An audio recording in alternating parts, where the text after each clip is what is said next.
It was Thanksgiving Eve in 1971. Every airport in the country is packed. Families racing to make a home. Businessmen trying to beat the rush. It's one of the busiest travel days of the whole year. And here's the thing about flying back then. It wasn't anything like it is now. No metal detectors. No x-ray machines. No ID checks. You could walk straight from the parking lot to your seat on a plane, carrying pretty much whatever you wanted. Flying ran on trust. One man was about to take advantage of that trust in a way nobody saw coming. You probably heard the name before, even if you don't know the whole story. D.B. Cooper. It's one of those names that's just out there in American culture. Ask almost anybody, and they'll give you the broad strokes. A guy hijacked a plane, got 200 grand, jumped out with a parachute, and disappeared forever. But here's what I want you to understand going in. Over 50 years, that story has been through the ringer. Books, documentaries, movies, 1,000 internet theories. At this point, the legend and the actual documented facts have gotten so tangled up together that most people couldn't tell you where one ends and the other begins. So let's go back to before any of that existed. Before the headlines. Before the theories. Back to the last stretch of time where we can actually trace, hour by hour, exactly what happened. Because there's a moment in this story, a very specific moment, where the trail just stops. Everything before it, we know. Everything after it, that's the 50-year mystery. Portland, Oregon. Late afternoon.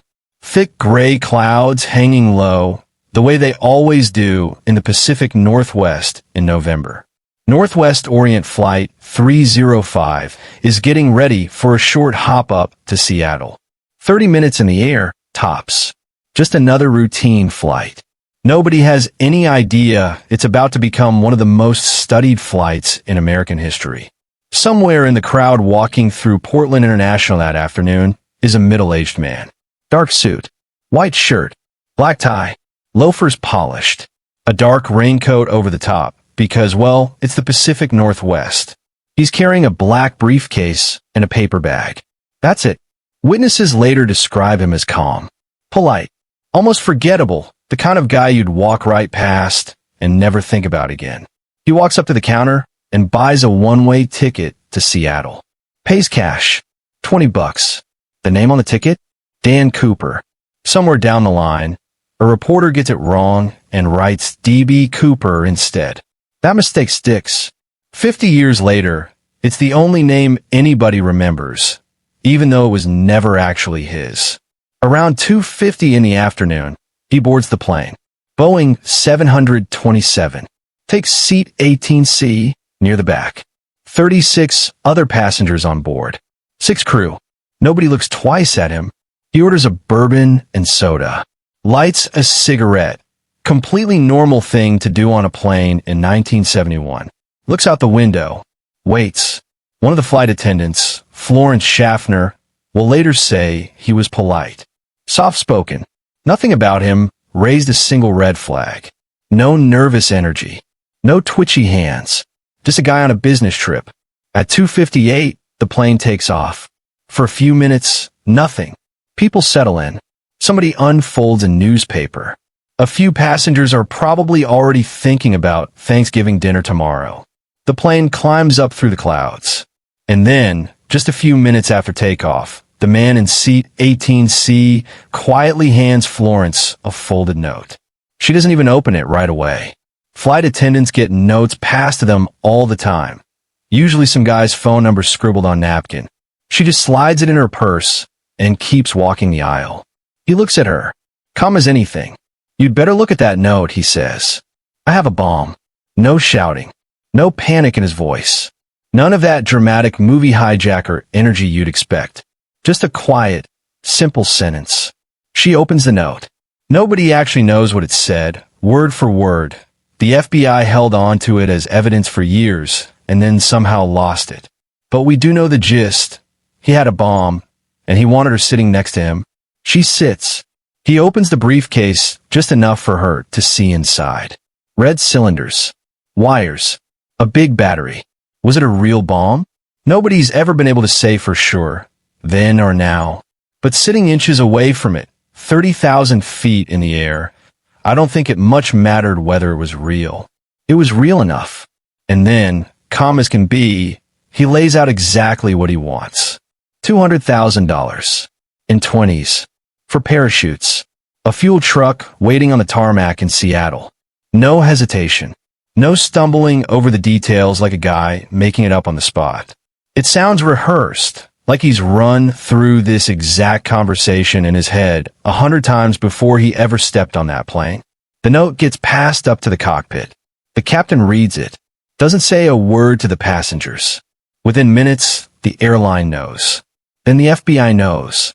And somebody up top makes a call that's going to define the rest of this whole case. They decide not to fight him. They're going to cooperate.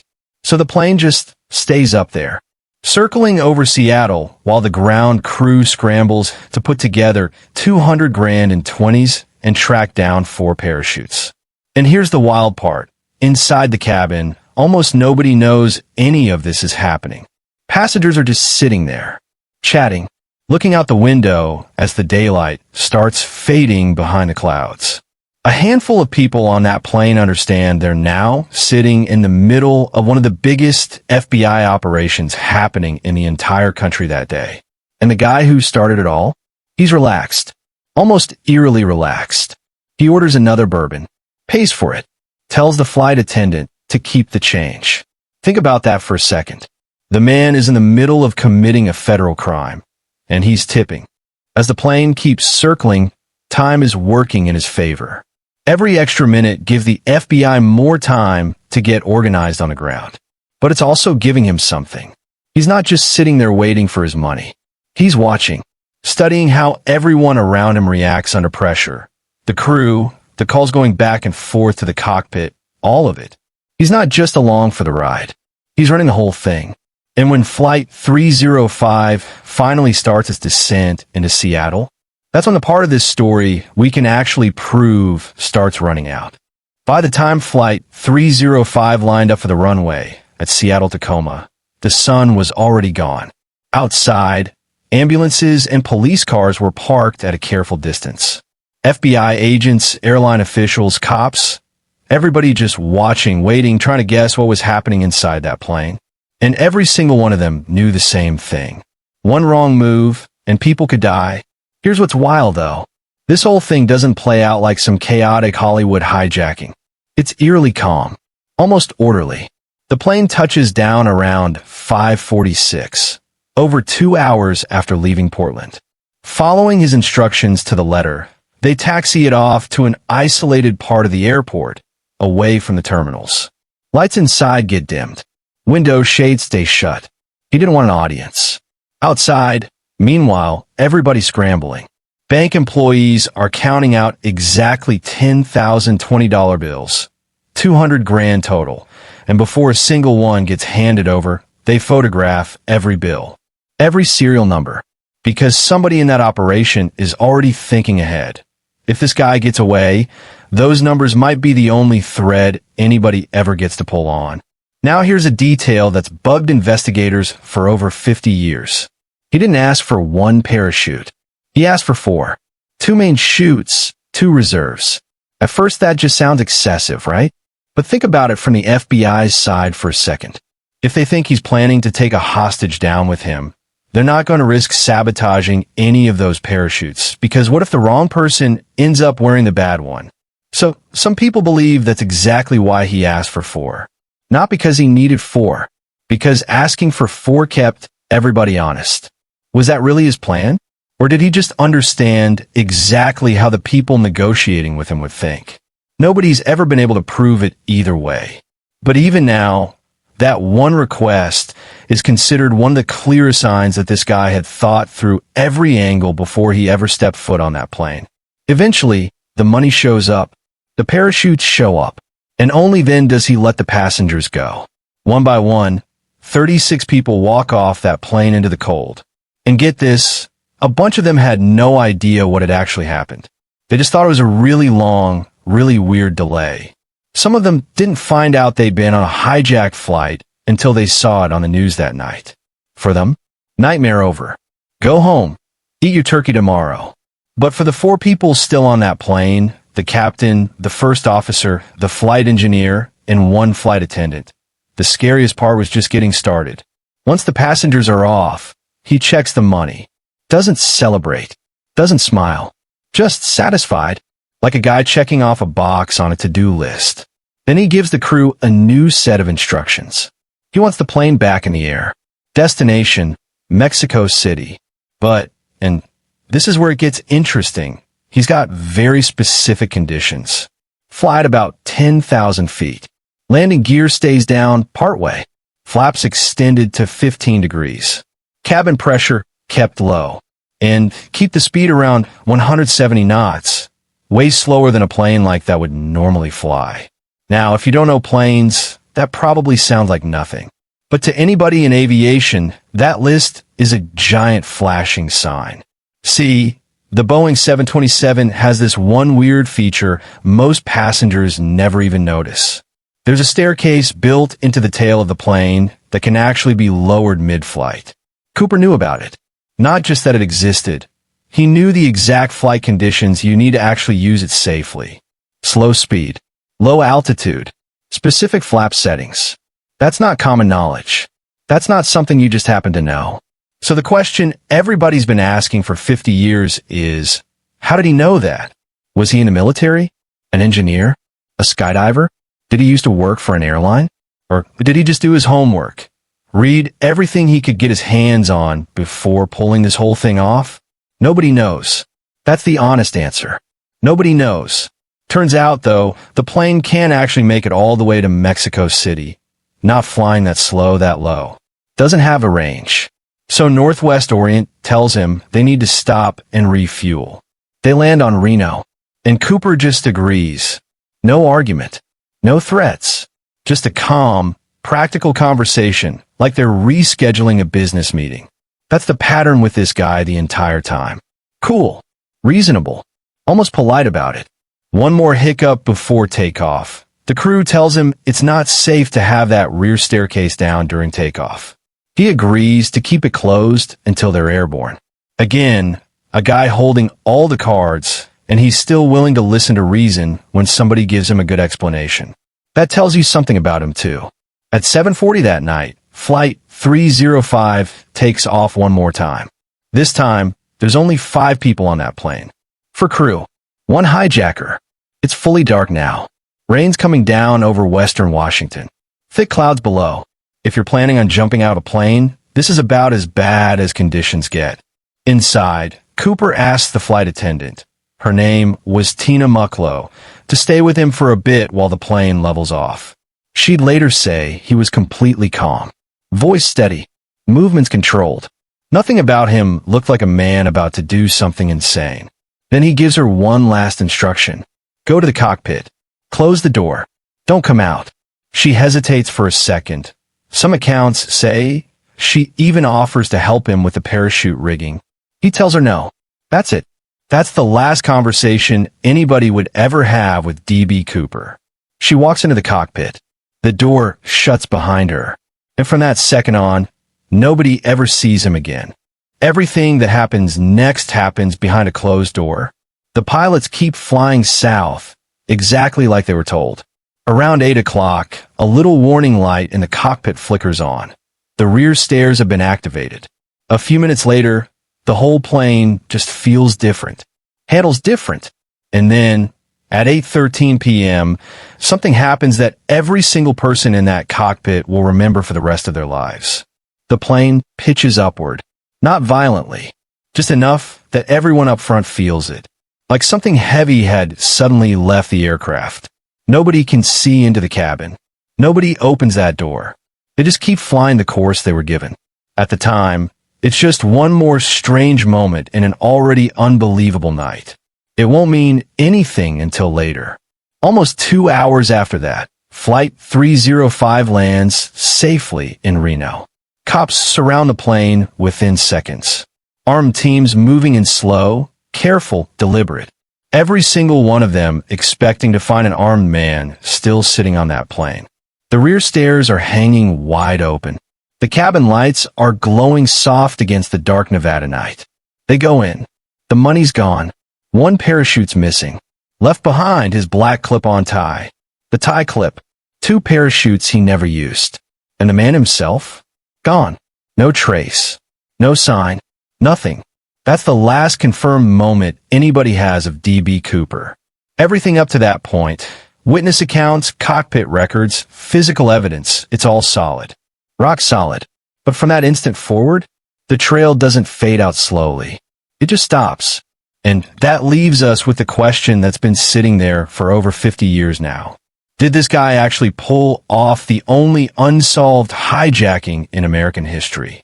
Or did the legend start the exact moment he stepped out into that darkness? For the FBI, landing that plane in Reno should have been the beginning of the end. Cooper was gone, but he hadn't vanished without a trace. That plane itself was basically a crime scene frozen in time. Every seat, every fingerprint, every little thing he left behind was a potential lead. The question wasn't just where did this guy go? It was, could everything he left behind tell them who he actually was before he ever stepped foot on that flight? Within hours, the FBI kicks off what's going to become one of the biggest, longest-running investigations in Bureau history. They give a code name, NORJAK, short for Northwest Hijacking. Over the years, hundreds of agents get thrown at this case, interviewing witnesses, chasing evidence, studying terrain, running down thousands of leads from all over the country and, honestly, all over the world. But first things first, they needed to find where he actually landed. Using what the crew remembered, radar data, weather conditions, and that exact moment at 8:13 p.m. when the plane suddenly jolted upward, investigators put together their best guess of where Cooper hit the ground. And that guess put him somewhere in the middle of southwestern Washington. Steep hills, rivers, thick evergreen forest for miles in every direction. Rugged, unforgiving country even in broad daylight. Now imagine it at night. In the rain. Barely any visibility. Military planes searched from above. Ground teams walked for miles through that forest, looking for anything, a parachute, a scrap of clothing, footprints, snapped branches, gear, a body. Anything. They found nothing. Not one single thing.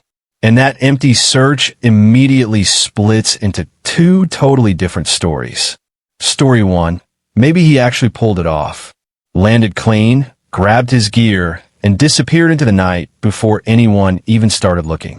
That would explain the empty-handed search perfectly. Story 2. Maybe they were just looking in the wrong spot. Weather, wind, uncertainty about exactly where he jumped. If their math was off by even a couple miles, they could have spent weeks combing through the wrong forest entirely. But there's a third theory, and it's one a lot of experienced skydivers have quietly brought up over the years. Maybe the conditions themselves killed him. Think about what he actually jumped into. Total darkness. Heavy cloud cover. Rain cutting visibility down to almost nothing. Strong winds at 10,000 feet. And beneath him, rivers, rocky slopes, dense timber, barely any forgiving ground to land on even if you could see where you were going. And Cooper had none of the stuff a modern skydiver would have. No GPS. No altimeter built for this kind of jump. No helmet. Basically no way to actually know where he was once he stepped out into that night. So here's the question some investigators started asking early on. One that's honestly kind of uncomfortable. What if the odds were never really in his favor to begin with? That question rubs up against the whole legend, because pop culture loves painting this guy as some kind of expert, a skilled jumper who pulled off the perfect escape. But some of the evidence doesn't really back that up. For one, he grabbed one of the reserve parachutes without realizing it was a dummy. A training chute. The kind used for classroom demonstrations, not actual jumps. Doesn't open. Useless. He also left behind another perfectly good parachute, one a lot of experienced jumpers say would have actually been the smarter pick. If this guy really knew what he was doing, those are some strange mistakes to make. On the flip side, the way he understood the plane's systems, how calm he was negotiating, how specific his flight instructions were. That's not the profile of some random guy winging it. So you've got 2 completely different pictures sitting right next to each other. A guy who clearly did his homework, and a guy who might have made a rookie mistake that could have killed him. You see that same contradiction in the stuff he left behind. Take his tie. Black clip-on. At first glance, totally unremarkable. Thousands of guys wore ties just like it back then.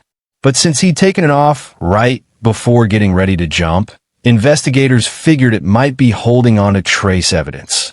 Something that could point toward his job or where he spent his time. Years later, forensic technology finally caught up enough to actually dig into that tie properly. And they found something, tiny metallic particles woven into the fibers. Rare elements.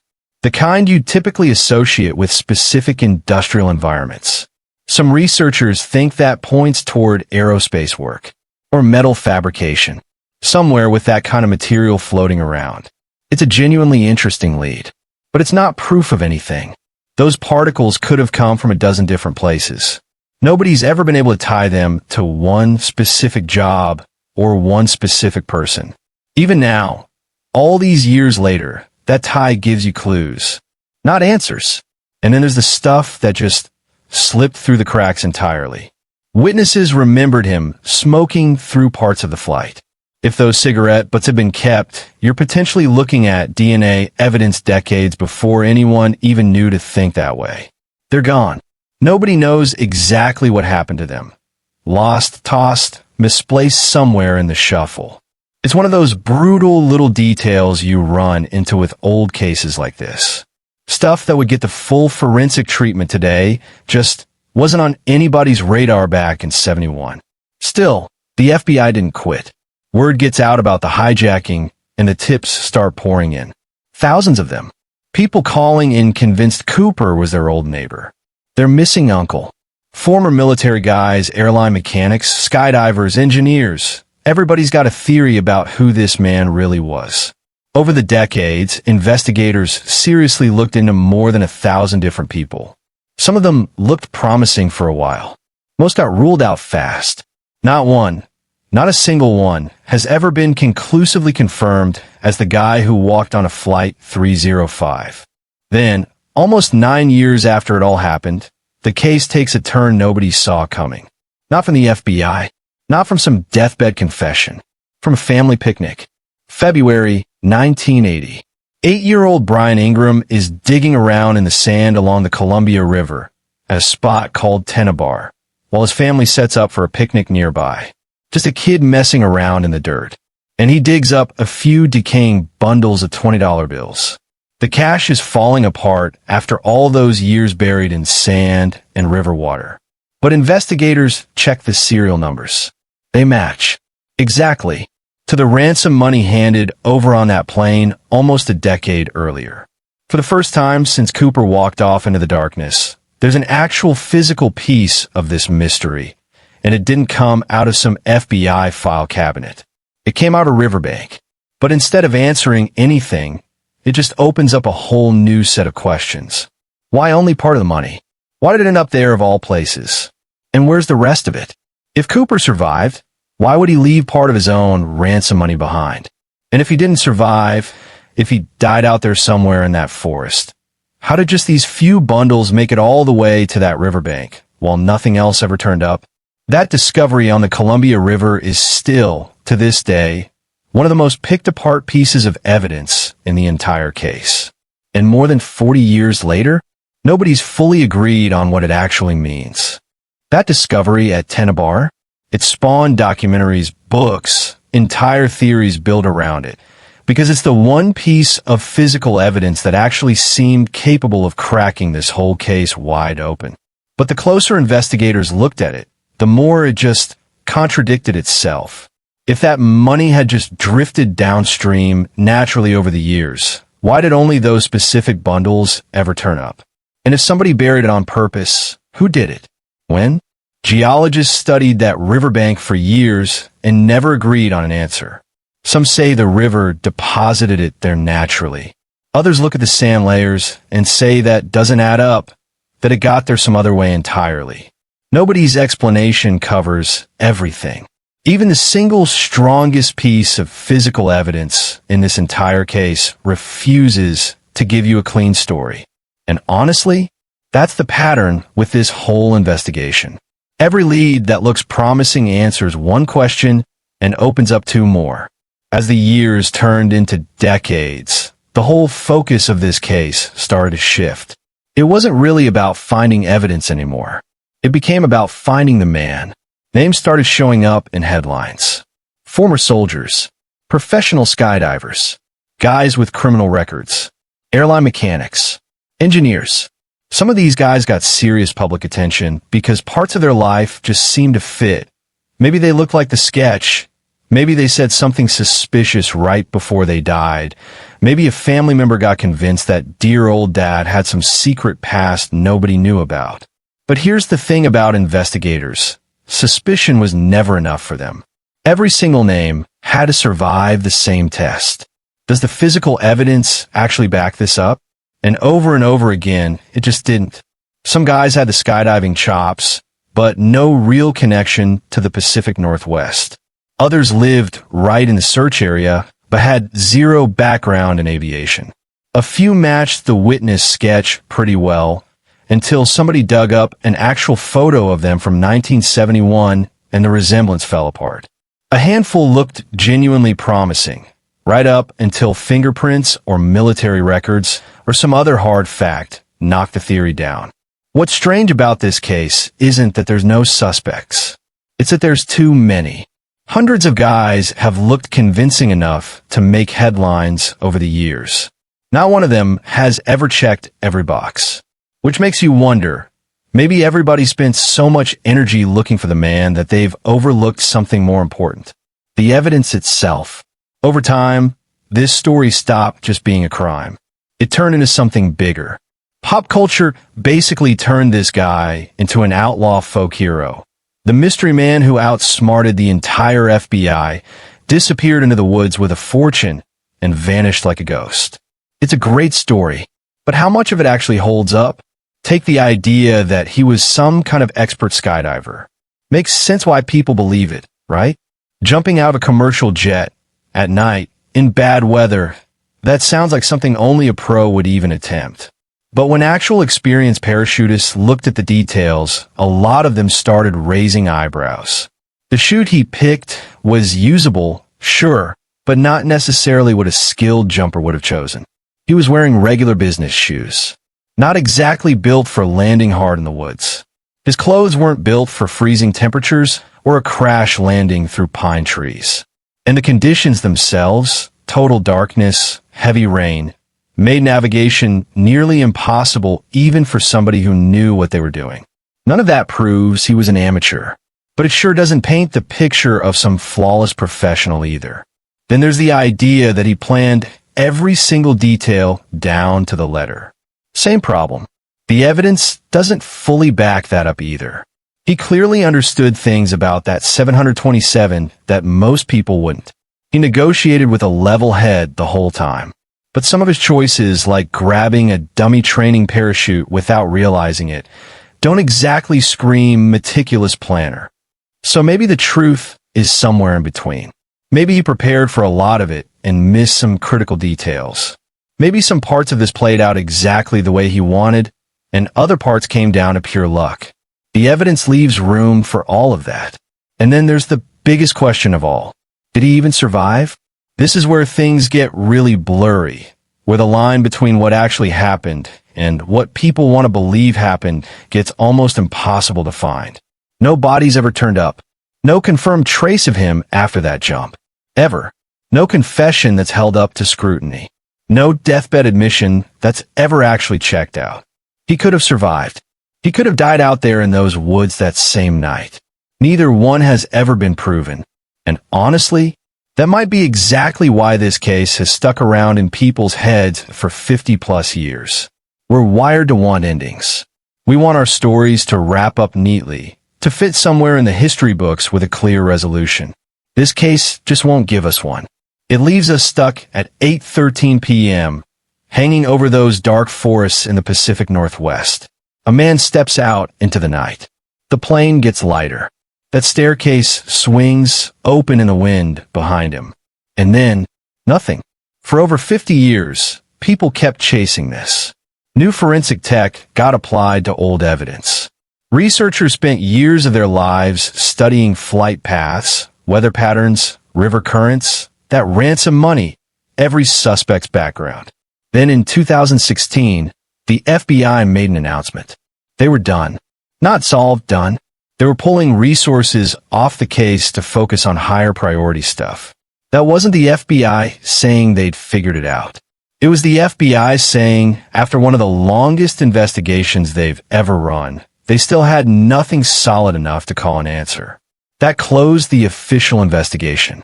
It didn't close the mystery. Not even close. Because here's the thing, the file's still open. Just not in some FBI office anymore. It's open in the public imagination. Every couple years, some new name pops up in the headlines.